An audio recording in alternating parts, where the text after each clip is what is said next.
Apple once halted productions for the M2 MacBook Airs because of the M1 MacBook Air. We're in this about.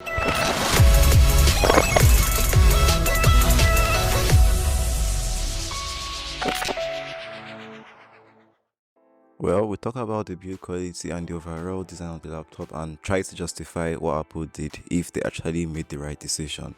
So as far as you know, this laptop is equipped with CNC milled aluminum, finely polished and relatively lightweight. Yeah, I think aluminum is one of the best materials for constructing laptops nowadays. Aluminum or magnesium, but this is made of aluminum. So same goes for like every other MacBook there is. So you won't really feel any much difference feeling this and maybe an M2. It has a very sturdy build. You can see me press it down. The chassis doesn't really flex. It has low flex and it's a very fine build overall. Like I can't really complain much about any of this. It has the Force Touch trackpad and the Magic Keyboard also. Yeah, those are one of like the newer updated stuff, especially the Magic Keyboard. Yeah, because the previous models use the butterfly keyboard and it wasn't really as nice to type with as the Magic Keyboard. I mean, I have many Windows users that can testify to the Magic Keyboard and how good it is. Yeah, so that's quite alright. So for the display, we're equipped with 13 inches of 2560 by 1600 16 by 10 aspect ratio display that has support for almost every color profile there is. There is 100% P3, 100% sRGB. It's properly calibrated by Apple. Apple is very good at calibrating displays and I think it should go alright. It's IPS LCD by the way, but it has up to 400 nits. I think 500 with HDR. Yeah, it supports Dolby Vision and HDR. I think that's like is 8 over 10 or 9 over 10, who knows. Well, in essence, I don't think you have any regrets using this display. It's way better than what Windows has to offer.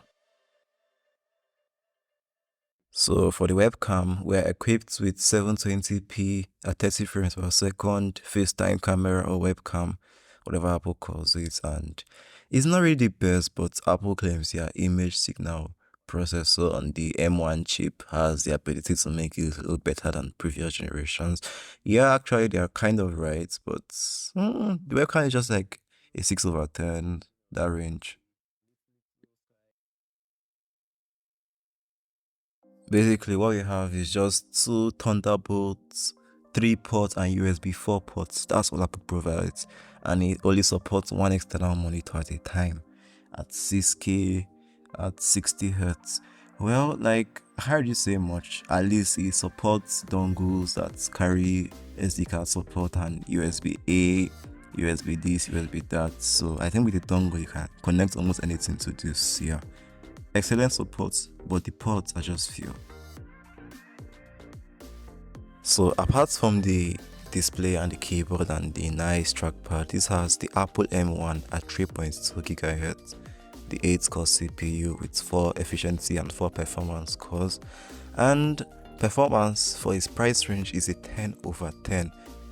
It could be an 11 over 10 if that was a possibility, but that's an improper fraction. So nah, 10 over 10.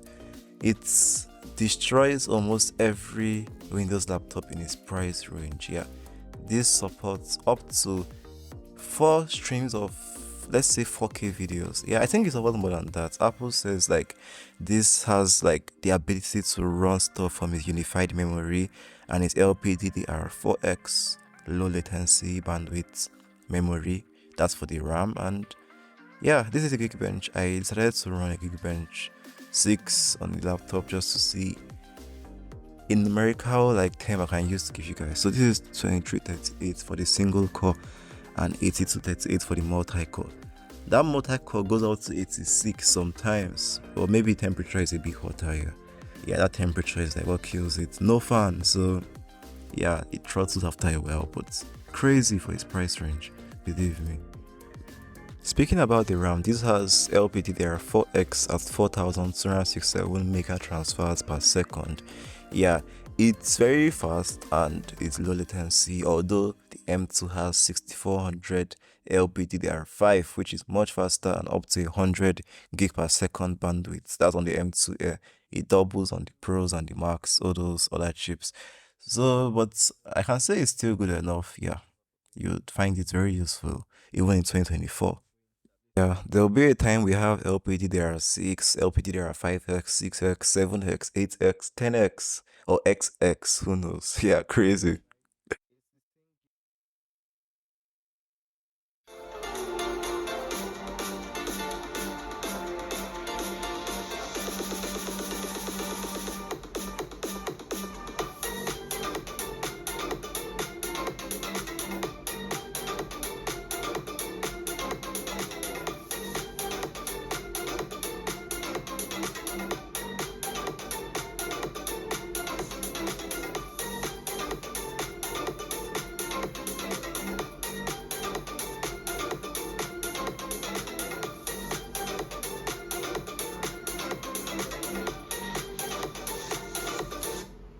Now you see, the speakers is a very interesting part of this laptop.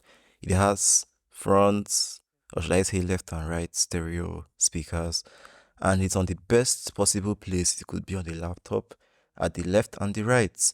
And the M2 has the speakers in that area which I'm touching right now, which makes it more inferior to the M1 Air. So the M1 Air has better sound overall than the M2 Air because of its speaker placement. So yeah, that's it. So for the pricing, what do we have here? On Apple's website, they still sell the M1 Air. I think when the M3 Air comes out, it's gonna kick it out, but they sell it for $1,000 for the base model. That's the 256 gig SSD and 8 gig unified memory. Yeah, I feel that's actually high. Yeah, like that's really high actually. You could get this cheaper on Amazon, I can bet. On Amazon, you can see you can get this for about $709. Basically, let's just say $700, which is crazy for what it has to offer. So I recommend you buy it refurbished or new from Amazon, depending. But I know for sure you will not regret it. So for the battery, we are equipped with 49.9 watt hour lithium ion battery, and Apple claims it has up to 18 hours playback. At least that's what they claimed when they first released it, but obviously in real time you get like 11 hours max when you begin to put the load on it. And the thing about the battery is that it has this tendency to degrade because of like it's, how do I put it, it has this temperature issue. Yeah, the Pro has a fan, but this doesn't have a fan, and you know heat is like the worst enemy of a battery, and that's crazy. Anyways, though, you'll be fine. Yeah, thanks for watching the video, and don't forget to reach out to me if you have any thoughts, and see you in the next one.